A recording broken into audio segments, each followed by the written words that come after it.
Mana TK 60-63 makkajo'xorimiz ekilgan joyiga keldik. Mana hozir mana oxirgi kutilgan daqiqalar. Mana holat bo'yicha mana hozir makkajo'xorini ko'rsatib o'tamiz. Mana makkajo'xorimizning holatlari, mana bergan hosillari, mana bitta so'tada, bitta poyada ikkitadan ham so'talarimiz bor. Mana holatlarimiz, so'talarimizning uzunligi mana 24-26 santimetrgacha bo'lib kelgan, aylanada 16-18 qatorgacha aylanalarimiz. Mana makkajo'xorini mana ochayotgan, mana sveji ochilayotgan holatlarini ham ko'ringlar.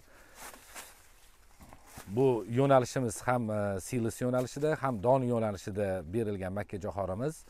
Endi hozir holat bo'yicha ko'radigan bo'lsak, bu ham silisga ham donga ishlayapti, lekin bemalol don yo'nalishini o'zida ham eksa bo'ladigan holatdagi makkajo'xor ekan bu makkajo'xorimiz.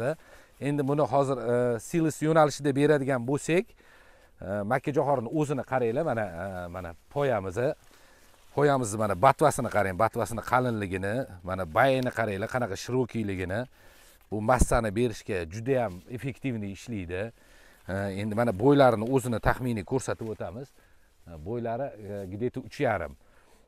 Endi makkajo'xorimiz mana o'zi so'tasini o'zini yulib qaraganimizda so'tamiz taxminan 25-26 santimetrgacha bo'lyapti. Aylana 18 qator, 55 ta uzunasiga bo'lyapti makkajo'xorimizda.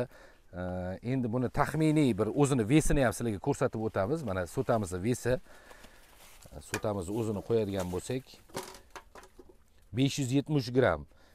570 gram chiqyapti. Mana shu holatda, o'zi shu holatida makkajo'xorini mana bu vaskovoy spelis deydi. Shu holatida o'zi silisga o'raganimiz ma'qul. Mana shu holatda o'riladigan bo'lsa 570 gram. Ikkitasi chiqyotgani 570 gram. Endi buni poyasi bilan ham qo'yib ko'ramiz. Poyasini holatida ham qo'yib ko'ramiz. Poyasi bilan birga bo'lganda qancha taxminan chiqishini hisobini olamiz.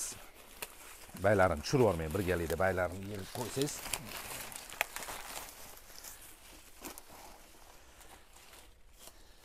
Bir kilo 835 gram. Bu degani gektar hisobiga taxminan 70 ming, 75 ming ko'chat ekadigan bo'lsak, bu holatda 100 tonnadan oshuv hosil beradi degani. Bu juda ham yuqori ko'rsatkich, bu juda ham effekt ertaga katta beriladi degani. Endi buni ertaga protein hisobi ham juda yuqori bo'ladi. Chunki mana donni massasini ko'ryapsizlar. Donni massasi ham juda kuchli. E'tiboringiz uchun rahmat. Xudo xolasa mana keyingi yillarga yana syomkalarimizni qilib, yana yangi navlarimizni ham olib kiramiz. Shu navlarni ham boshqa joylarda ham ko'rsatib berishga harakat qilamiz.